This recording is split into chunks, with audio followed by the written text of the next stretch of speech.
ఇంట్లో చిన్న పిల్లలు ఉన్న ప్రతి ఒక్కరి ఇంట్లో ఖచ్చితంగా ఒక మెడికల్ షాప్ ఉంటుంది కదా. మీ ఇంట్లో కూడా ఇలాగే ఉంటే ఖచ్చితంగా కమెంట్ చేయండి. ఈ మెడికల్ షాప్ వల్ల నేను ఎంత సఫర్ అయ్యాను అనేది రాత్రి మీకు ఖచ్చితంగా షేర్ చేయాలి.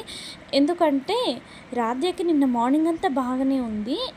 ఇంకా నైట్ అయ్యేసరికి సడన్గా ఫీవర్ వచ్చేసింది. ఫుల్ ఫీవర్ అనమాట. టెంపరేచర్ చెక్ చేస్తే 101 ఉంది.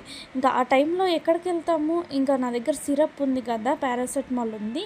ఇంకా అది వేద్దామనేసి వేసేసి పడుకోబెట్టిన.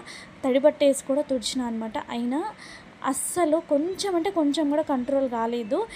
ఎందుకు అస్సలు కంట్రోల్ అవ్వట్లేదు. ఇంకా మళ్ళీ 4 hours తర్వాత మళ్ళీ సిరప్ వేసిన, వేరేది వేసిన, ఐబుప్రోఫెన్ వేసినాను. అయినా కూడా అస్సలు కంట్రోల్ కావట్లేదు. ఎర్లీ మార్నింగ్ అయ్యేసరికి ఇంకా వణుకుతుంది భయంకరంగా, షివరింగ్. అసలు నేనైతే చూసి తట్టుకోలేకపోయినా, ఏడ్చుకుంటూ అట్లనే ఎత్తుకొని ఇంకా అప్పుడు హడావిడిగా అప్పుడు వెళ్ళిపోయినాము హాస్పిటల్కి. ఎందుకు ఇట్లా అయింది అంటే ఆ మెడికల్ షాప్ వల్లే. దాని గురించి నెక్స్ట్